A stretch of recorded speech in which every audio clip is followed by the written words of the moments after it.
Hey, folks, we're sponsored today by Comedy Central, and I know what you're thinking, folks. You haven't had any new Tosh.0 all quarantine long, and you can't take it anymore. Luckily, I'm here to tell you Tosh.0 is back with new episodes. Tuesday at 10, 9 Central on Comedy Central. Watch Daniel Tosh as he unpacks the best of the worst of the internet for your viewing pleasure. Will Daniel be wearing a mask? Maybe. Will he be wearing clothing? Absolutely not. So don't miss new Tosh.0 Tuesdays at 10, 9 Central on Comedy Central. Also, I'm excited to tell you about Long Way Up, a new series exclusively on Apple TV Plus that follows Ewan McGregor and his best friend Charlie Borman on a 13,000-mile journey from the southernmost point of South America all the way to Los Angeles. The duo traveled through brutal winter conditions in Patagonia, harsh desert landscapes in Chile, extreme altitude in the Andes, and endangered jungles in Central America, all on electric motorcycles, charging as they go in some of the most remote places on the planet. Open the Apple TV app and start watching Long Way Up now. Subscription required for Apple TV Plus. All right, here we go. Let's do the show.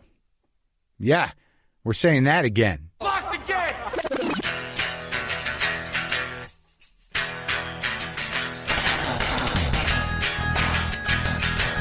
All right, let's do this. How are you, what the fuckers, what the fuck buddies, what the fuck nicks? What's happening? I'm Marc Maron. This is WTF, my podcast. How's it going, huh? Right when you think it could only get worse, it does. That's a constant in the current world, the current environment, the current cultural moment, the current now. Jesus fucking Christ. Huh? I can't fucking take it, man. On top of everything else, on top of my own personal journey.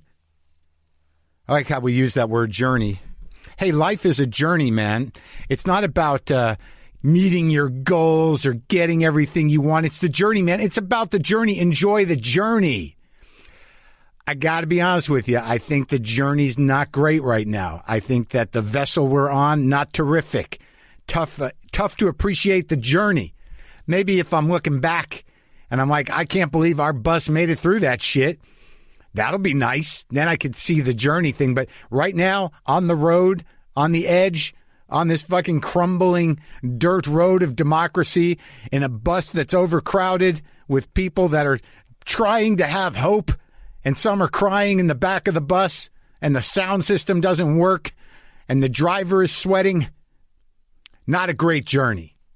There was a fucking earthquake here the other night, on top of everything else. Happy New Year, Jews. Happy New Year to everybody who don't acknowledge that this is the Jew New Year. We've been doing New Year. We've been doing the New Year thing for 5,780 some odd years, I think it is. But Happy New Year to those in the tribe, those who are adjacent to the tribe. I hope the apples and honey work. It's going to take a lot of apples and honey, man. A lot of fucking apples and honey. And I know there are some people in this world that just are sort of like, hey, fuck it, man. There's not much we can do. And, you know, it was never good and it was never going a good place and it was always inevitable. It doesn't end it well for anybody, man. Just enjoy the ride situation.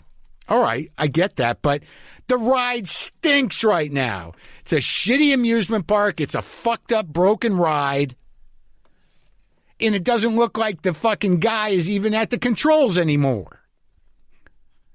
And the guy who seems to be running the whole park is out of his fucking mind. What is it, Metaphor Day? Pow! Look out. Just shit my pants. JustCoffee.coop. A little throwback. I'm sorry, am I too negative? How you doing? Everything all right with the kid? Did you figure out what that thing was? Maybe you should get some more detergent then. I mean, how long are you going to put that off? I know it's scary to go to the store, but, you know, just fucking suit up and go. Suit up and go. Today we got a double header, actually. We have Alicia Keys for like a half hour and then John Leguizamo for a bit, for almost an hour. It just worked out that way. It's sort of a real New Yorker themed show today. They both talk like they're from the fucking city. You know? Because they are. It's, I can explain it to you. Look, folks, nothing lasts forever, right? So how come for some itchy allergy eye sufferers, it seems like allergy season never ends? If you've had it with rubbing your itchy allergy eyes all the time, you need Pataday Once Daily Relief. Pataday contains the #1 prescribed eye allergy itch relief ingredient, and now it's available without prescription. With Pataday, just one drop once a day works fast and lasts all day. Relief season is here to stay, people. Get Pataday online, in stores, everywhere. Everywhere. All right? I finally realized I have allergies. I have grass allergy. But it manifests itself differently. I think, my grass allergy causes me existential sadness. And deep, despondent, despairing thoughts. Is that a common symptom of allergies? Suicidal ideation? Is that because I'm allergic to the grass? Fury, chest pains. Is that the grass allergy? Jesus, man. So here's what happened. Had a little scheduling botch.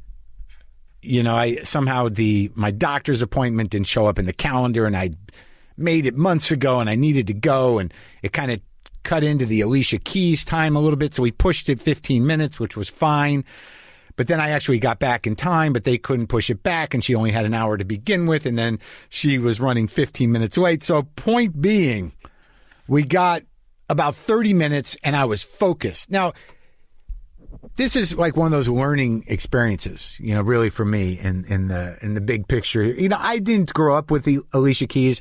I know the song she did with Jay-Z. I think I've heard some of her biggest hits, but it really, really wasn't in my radar. Wasn't on my radar, wasn't in my world. But I know she was great. I know she made big hits. I know she was a prodigy and a brilliant artist. I knew that, but I didn't know her stuff. So when this happens, I'm like, I think I should talk to her, but I'm going to have to get in it. I'm going to have to get into the work. So that makes me get into the work. So I listened to her past hits, some of her past records, did a little poking around in, her history. But then I just focused on the new record, Alicia. So this is a record. It's been quite a few years since her last one. She's older now. She's wiser now. She's coming at it from a different angle. And I just kind of focused on that record and listened to it and listened to the words and kind of absorbed where she was at and what she was talking about and kind of used that as a template. So this is like, if I ever do prepare, this is it. It's like I take the piece of art that they've created and I see the span of their life through the lens of that piece of work. The most recent work is how I did it with this one. I don't know that I do it this way all the time, but it enabled me an immediacy to sort of connect with her. And I don't know that her and I would have talked, if we ever in our lives. It almost feels like we live in different worlds. I don't know that if we did talk in another time that we would have talked this long. So it's sort of interesting. It's a real sort of bridge, to a type of music I don't know, to an upbringing I don't know. Culturally, we're different in a lot of ways, and it was great. It was just sort of, I locked in with the work, and I locked in with her. I'll share it with you, all right? Her new album, Alicia, is out now wherever you get music. And this is, just listen, we lock right in. And this is me and Alicia Keys.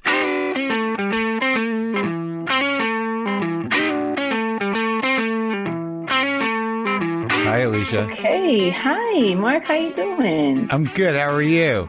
I'm great. Thank you. I'm really glad to be connecting with you. Yeah, it's nice to talk to you. I mean, is it crazy? You doing a million of these now? I'm doing a lot of different things, but honestly, I feel great. I feel excited. I feel really in a special place right now. So I'm in my bliss. Yeah, special place. And it took a while to get there. It's been a long while, and so I'm just glad to be here, man. Because I was noticing, it's been the last couple of records, you got about 4 years in between them, and then I was listening to the songs on this record, and I was like, wow, some shit went down. There's That's so good. I don't know what, but there's a lot of reflection. There seems to be some relationship difficulty. a little shout out to people who are the less fortunate. There's a fairly radical song about the police, but it seems like everything's covered. Yeah, I guess so. I mean, I couldn't even have guessed how this music was meant to be for this time. I mean, I feel like I've always been honored that my music is timeless. Yeah. But I definitely couldn't imagine how the music that I wrote, even 2 years ago, a year ago, however long ago it takes to put all of it together, is relevant more than ever right now. Certain things are beyond your control and certain things are just how they're supposed to be. And I feel like I'm in one of those moments where it's just like everything is where it's supposed to be.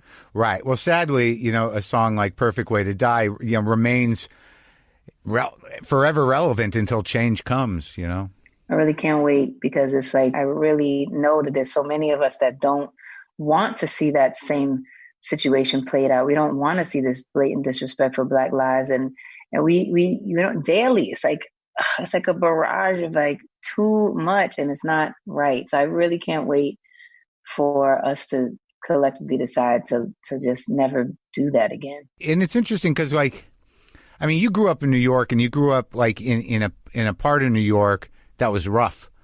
And it would seem to me, and I know also that you did some performing for like the Police Athletic League when you were younger, but the relationship, right, your personal relationship with the neighborhood and the police that you grew up with has got to be different than what you see right now. I mean, to be honest, there's always been a natural distrust for police officers, to be honest. So I can't say we didn't grow up in a way where it was like, oh, hey, go find a police officer and ask him to help. Like that's a whole nother neighborhood. Right. And I think that's the point of a lot of these conversations that we're having right now in regards to where do funds go and what is actually the proper way to spend a city's funds. But it seems like there's regardless of what or what you experience, there's definitely two Americas. And so it feels like one side of America can approach the police and be protected by them, and another side can expect to be brutalized by them. So it's like kind of what it is. That's it. And where'd you grow up in New York? In Hell's Kitchen? Hell's Kitchen and also Harlem. Like, what was Hell's Kitchen? What was that in the 80s? Yeah, it was like the 80s. So it wasn't quite good yet, was it? No, it's way far from being good. It was nasty. It was definitely, I like to say that it's like the place where all the misfits and the outcasts and the unwanted ones were congregating. And were you between 9th and 10th? Yeah, I was actually right on 10th. So that was like right there. It's West Side Highway. Yeah, like the city just sort of drops off there. It's like the edge of civilization, right? Especially because it was before, like now there's all these cool things on the piers and there's all these places and there's like stuff to do. But at that time it was desolate. Like it was not, you didn't dare go to the pier. That was not the place where you went. Not if you wanted to come back. Right. So it's so interesting how things evolve and everything. But yeah, that's what it was. And it was like, it was just you and your mom? Yeah, me and my mother. My mother is an amazing woman, single mother. She raised me. Yeah. She chose to have me and chose to fight for me. And she's, incredible. Still my best friend to this day. So like growing up in that neighborhood, do you have siblings? I have a brother, but he didn't grow up with me in that neighborhood. I'm my mother's only child. Oh, I'll get it. Do you have a relationship with that guy? My brother? Yeah. Yes. Oh my God. he's my like baby. I love him. He's 10 years younger than me, so we have like a really beautiful brother sister vibe. But it's like he's almost like my first kid in a way. Yeah. So there's like a real love and protection there. But now he's all taller than me, so I'm like his little sister now, and he's my big brother and whatever. Yeah. So like when you started getting into music, was it primarily to avoid the danger of that neighborhood? I think, when I first got into music, it was because I was definitely drawn. I was drawn to the piano in almost like a spiritual way that I don't even exactly know why or what made it call me. Yeah. So it definitely called me from a young age. Even before I could play, I knew I wanted to play. Even though I couldn't play, wanted to. And so where'd you first see it? Where do you remember